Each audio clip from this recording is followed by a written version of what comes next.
How to reset your password in Adobe Scanner app. If you want to reset your password in Adobe Scan app, it's fairly simple for us to do so.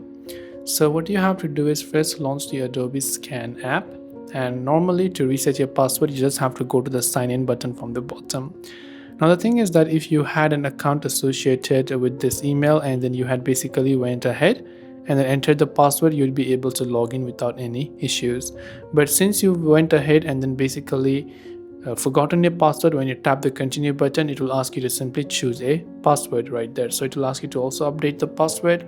So in that case it will send you a verification code, so you just have to simply enter that verification code on your mobile phone.